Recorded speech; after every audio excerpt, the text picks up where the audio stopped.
first of hopefully what will be many webcasts for 5 minutes of history, where hopefully I'll entertain and inform you along the way. It's a new adventure for me, and speaking of new adventures, I've taken my examples from the founding of our country, the United States of America, which I guess you could say was quite a new adventure for the men who were there. And what a better place to take example from but those august body of men, none other than Benjamin Franklin himself. He was very successful in helping found the country. As a matter of fact, he was the only man to sign the 5 documents that established the United States of America. That's a little bit of trivia for you can use to impress your friends. Those 5 documents, by the way, that was the Articles of Confederation, the Declaration of Independence, the treaty with France recognizing us as a sovereign nation, and of course the treaty with Great Britain saying we won the Revolutionary War, and the final document, the United States Constitution. And that's the document I want to tell you a little bit about. Franklin had many successes along his way, but he also had a couple of not so successful ideas. Known as an inventor, a philosopher, a scientist, a printer, one thing he wasn't known as was a failure. And that's because he did have failures, but he didn't let it get him down. One of the best examples I like to talk about showing that has to do with something that happened during the Constitutional Convention itself. You see, Franklin was very instrumental in keeping those different bodies together through some complex organizing of House of Representatives and the Senate. You had different states that wanted to secede and other states that wanted a strong central government. Very complex issues. And Franklin was very instrumental along the way with trying to get those things worked out and ironed out so they could form the government that we still follow to this very day. But I bet you don't know, he wasn't successful in something else.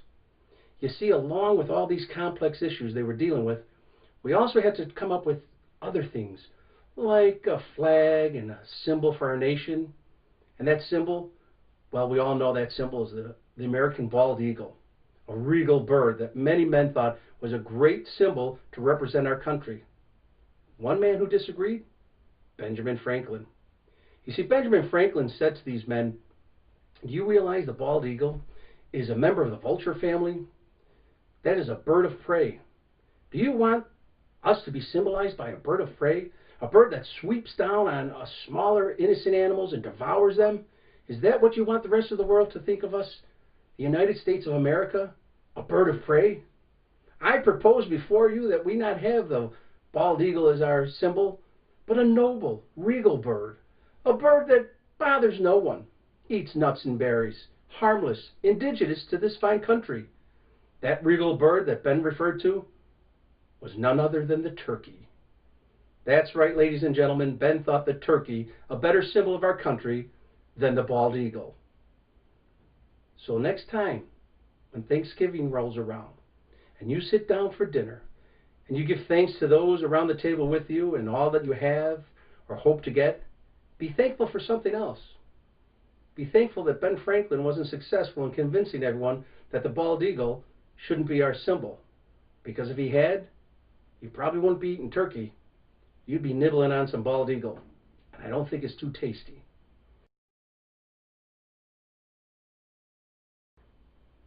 Oh, delicious. Folgers. One of my favorites. One of Ben's favorites as well. As a matter of fact, it was all in the family. You see, Ben's mother, Abia, well, one of her distant relatives founded Folgers Coffee. So that's something else you can amaze your friends with. Now, if there's something you are interested in, perhaps would want me to tell you a little bit more about or find some unusual points of reference from, feel free to leave your questions or comments on any of the boards where you might see this video. But one place I know I'll be able to get that information is if you email me direct at info@hfkpresents.com. That's info@hfkpresents.com, right here underneath me, in case you didn't hear it so well. Now, on to my next cast. Who knows when it'll be? Hopefully not a whole week. I'm going to try and get these things done a little bit sooner than that. But I'm going to tease you along the way. And here's my tease. What do tobacco, whiskey, and rebellion have in common? It's not what you think. You want to find out? Tune in next time to 5 Minutes of History and me, your host, Terry Lynch.